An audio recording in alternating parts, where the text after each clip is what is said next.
The government of India has banned the account of CCP mouthpiece The Global Times.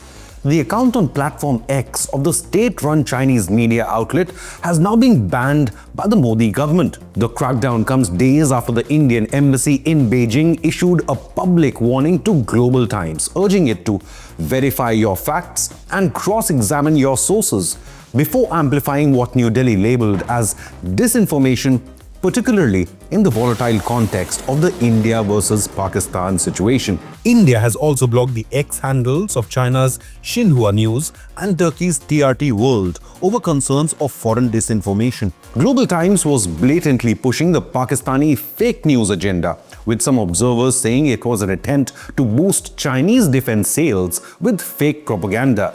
Even though India secured a decisive air superiority over Pakistani skies in just 72 hours.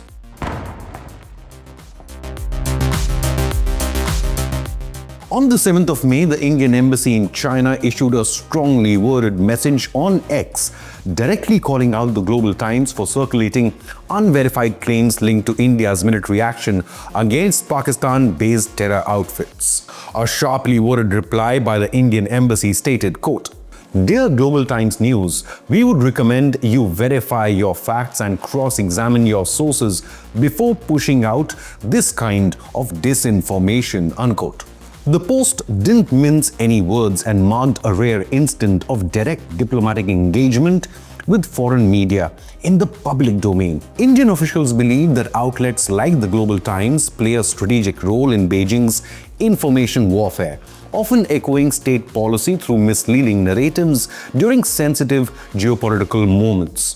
The ban follows shortly after the embassy's rebuke, signaling that India is prepared to take tangible steps to curb the influence of foreign propaganda, especially when it threatens to distort facts in times of military or diplomatic escalation.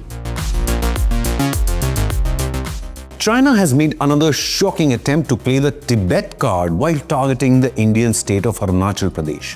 The Indian government on Wednesday rejected China's latest bid to rename places in Arunachal Pradesh as vain and preposterous exercise that makes no sense in reality.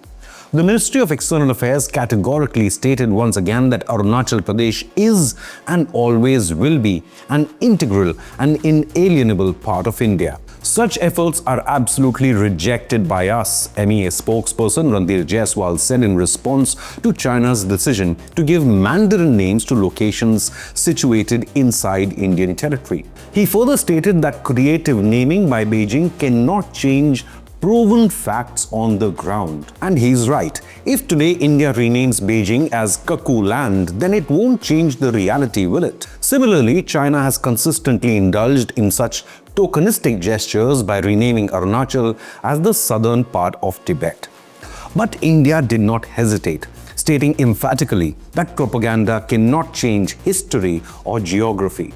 New Delhi's unyielding attitude sends a strong message. Diplomatic drama will not eclipse India's sovereignty, and the map will never be altered by China. Indian intelligence agencies have also flagged the role of several pro-Pakistan and proxy accounts that allegedly coordinated to spread fake news about India's military operations both during and after Operation Sindoor. According to government sources, the attempt was to portray India as the aggressor, undermine public morale, and create international pressure on New Delhi. But it backfired spectacularly. The center has since stepped up monitoring of social media handles and asked for greater compliance from platforms like X, Meta, and YouTube to prevent the dissemination of such fake narratives. The banning of Global Times on X is being seen as a warning shot, indicating that foreign media houses will not be allowed to abuse Indian digital space to further adversarial fake propaganda. Following Operation Sindoor, Pakistan reportedly attempted to strike back by targeting Indian military positions on the 8th, 9th and 10th of May, While India claims it successfully intercepted or neutralized all of these threats, the situation still remains tense along the Western Front. India followed by destroying 11 Pakistani air bases to establish total air superiority over Pakistan before agreeing to a ceasefire.